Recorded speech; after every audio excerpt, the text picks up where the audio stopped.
In the inside of your soul, there is a room where the king reigns without interruption. This is the main concept of the Interior Catle of Saint Teresa of Avila. It was a couple of years ago when I read that book. Someone gave it to me, and it was quite confusing because of this medieval language and legendary images in it. It's the 1600s, but it still has this medieval mindset at times. So it was a hard read, and I could only enjoy the last two rooms where the writer talks about her union with God. And I love reading about people's experience of God, even if I don't agree with them or can't relate with them, because it's fun. And this was my experience back then. It's funny to see how different she viewed God and viewed soul, the human soul, and how she was able to experience union with God, contrary to all of the image of God at the time and the Catholic Church and all of that. And only years later was a point when I realized what this means to me. And I don't say that this is what Teresa meant by her writing. This is some kind of revelation that I got.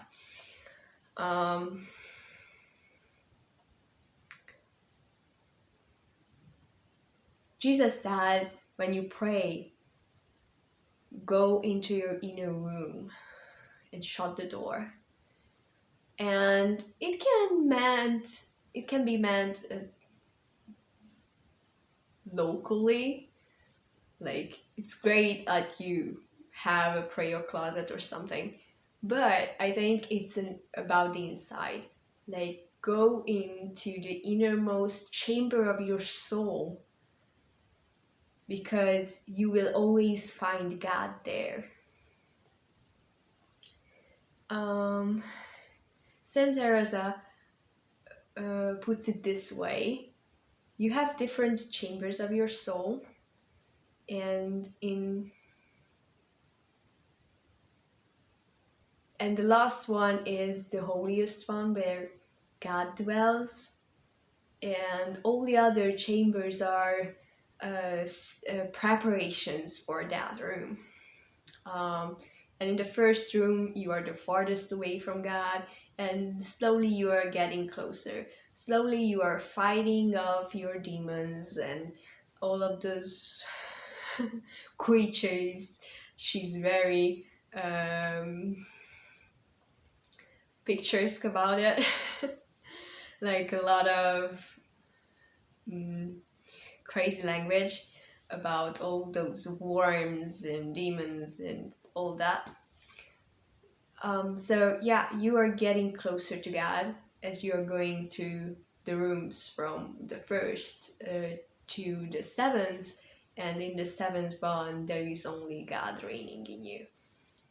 And I recognized this, that it might be true in a sense that there's so many chambers of your soul.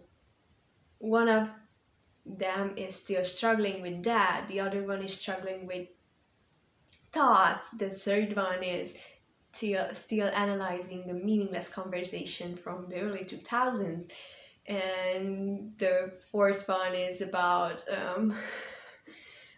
meaningless theological concept. And no matter what's going on in your soul, you can always enter that innermost chamber where the Lord reigns without interruption. You have this incorruptible seed in you, the breath of God breathed in you. That is your innermost being. When you look deep into yourself, you will find God. You will find the original you, the true you that is united with God. As Brother Lawrence said, God is in you, don't seek him elsewhere.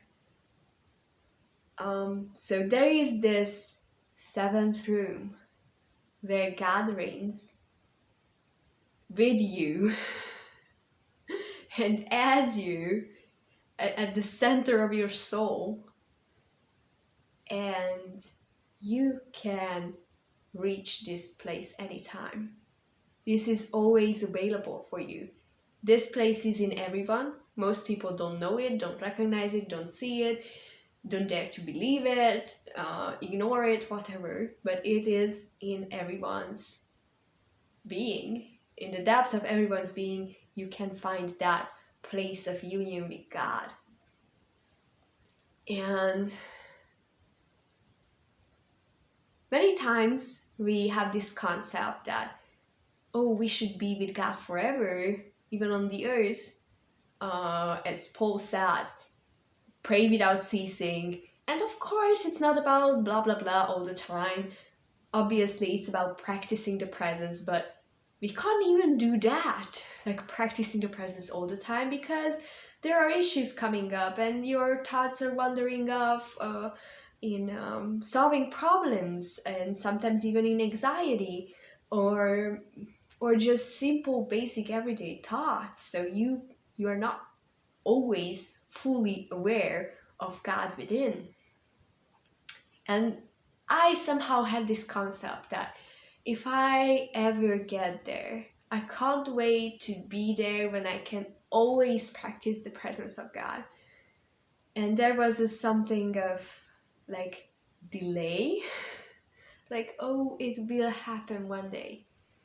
And it was a great realization that there is a center of my soul where God always reigns, and I can go into that place and I can watch all the turmoil and all the chaos and all the anxiousness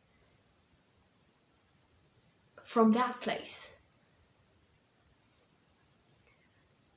I come from the background of suicidal thoughts and depression and all of that, which means that I had to learn not to take my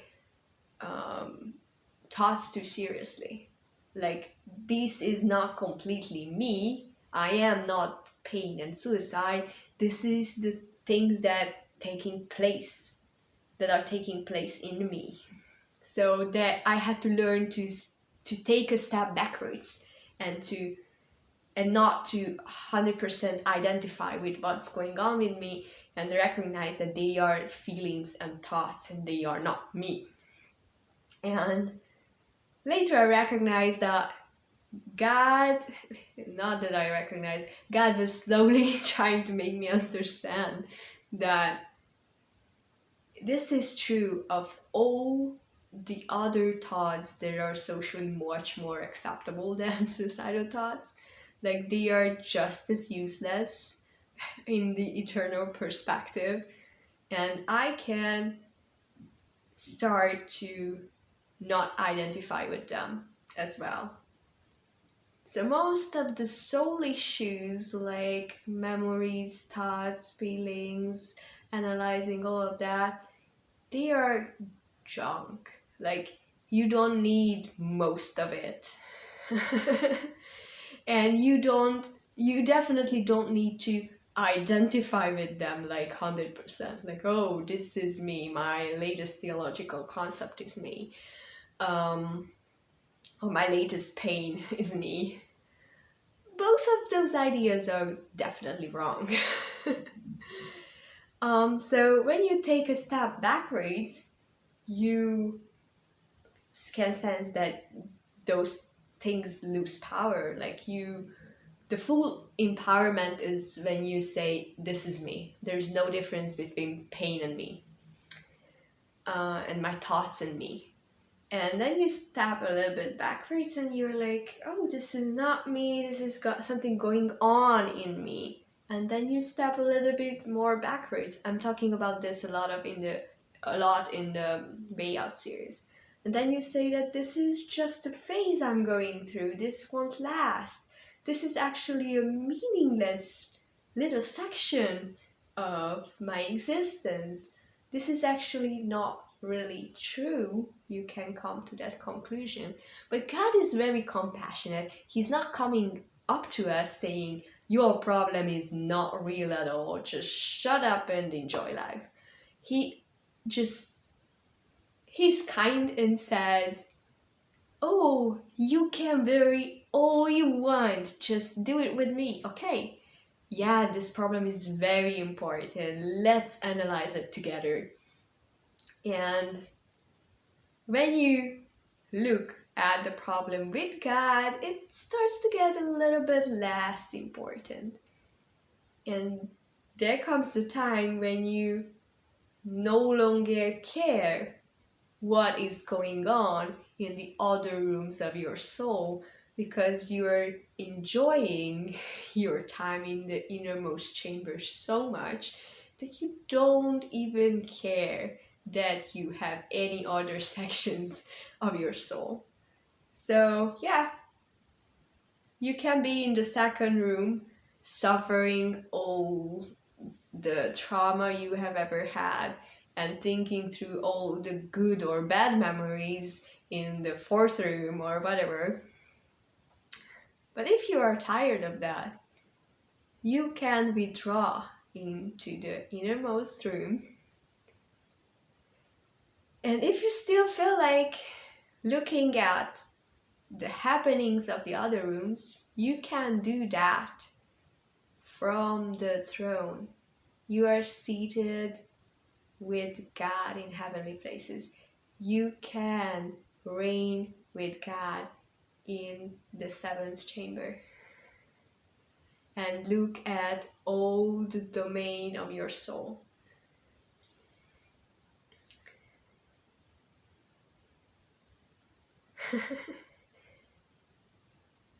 The increase of the kingdom will never stop. And it is true globally, but it is also true in you. The kingdom is expanding in you. And you don't have to wait for the moment when it is so expanded that you don't have a little spark in your soul, like not a memory, not a thought that is not fully glowing with the glory of God. We can set our standards high because God has given us all and He redeemed all of our souls. So don't delay anything. But sometimes it takes time to discover how free we actually are and how much glory we actually carry with us.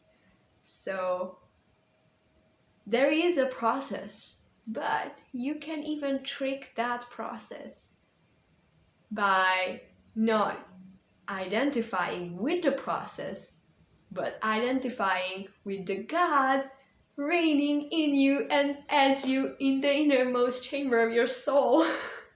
And I'm not there, I'm just discovering it. And I have to remind myself over and over again. Many times, I have to go back to the first step. Oh, I'm not the pain I feel. Oh, I can look at the pain with God. Oh, this pain is not that important. Actually, it's not important at all. Actually, it's non-existent. Actually, I'm so lost in God that I don't care that I ever had a problem.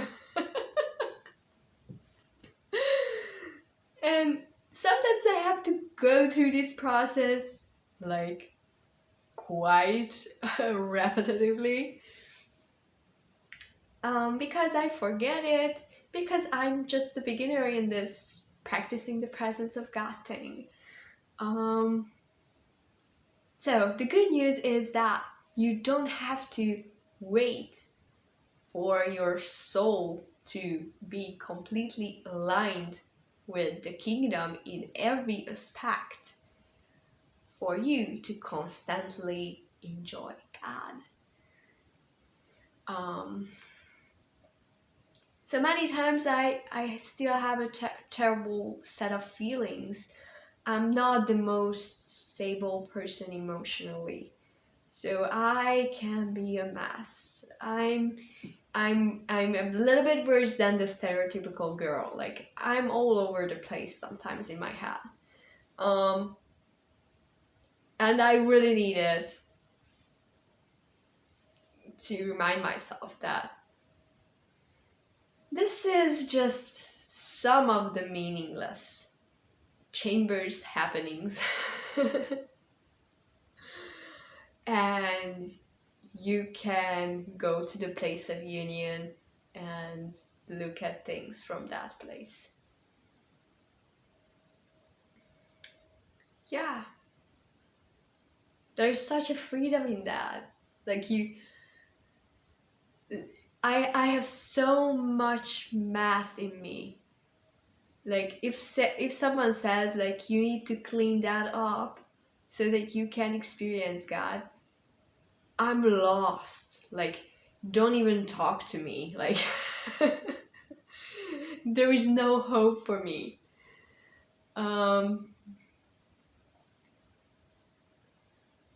And this is also not a very hopeful thing, that you can enjoy God in the midst of your suffering. This is a little bit hopeful, but not too much. But the idea that you can be at a different place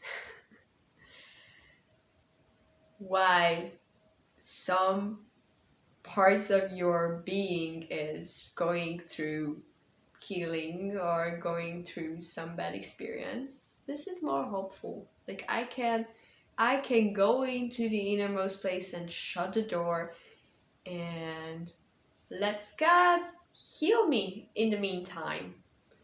I don't know what I need healing from. I'm way more messed up than I was able to, like,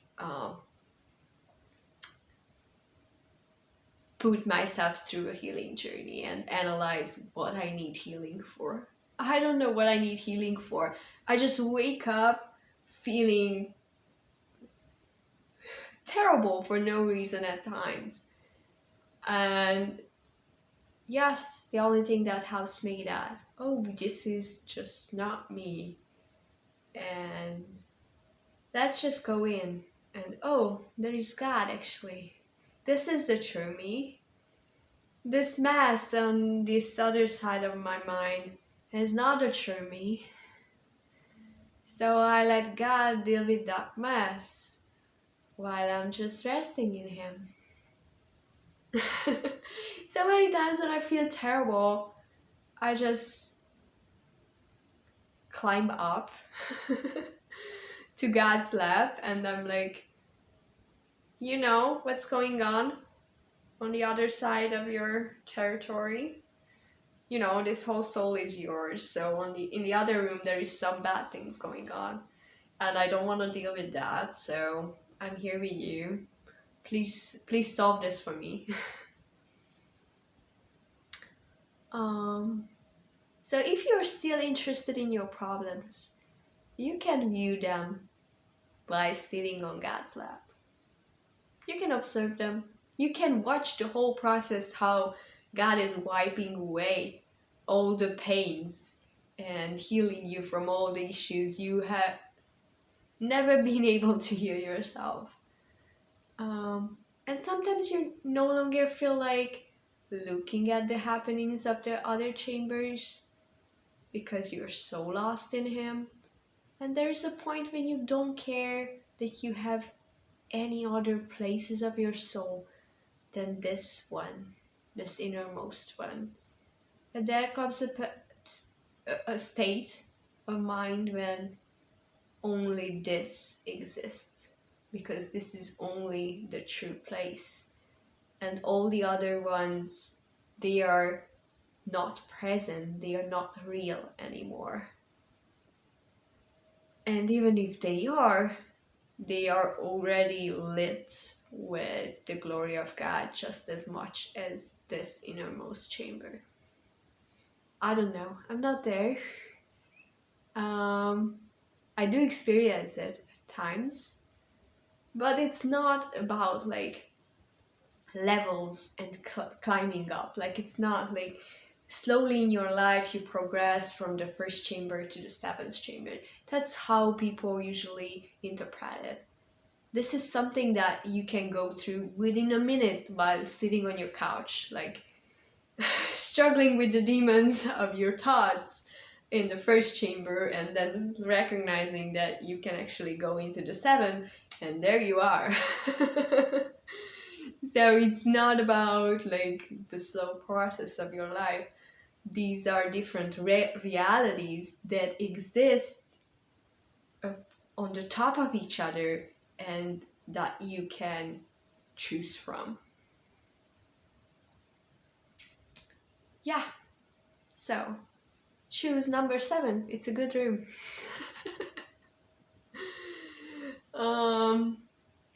I wouldn't advise you to read from the room 1, because it's the first few rooms are very depressive and negative. So only if you're very grounded in grace, you should read them. Start with number 6 and 7, the place of union. And if you still feel like reading some other rooms, then you can slide back. And but it's very long. All the negative things are so long in that book. They are true. This is how your soul works. This is how all the demons of your thoughts and feelings function. I just don't really need that reassurance about my my non-true self. So yeah, but the last 2 numbers are really worth reading. Last 2 chapters. Okay, so let us all go into our innermost chamber and delight ourselves in the presence of the King. Amen.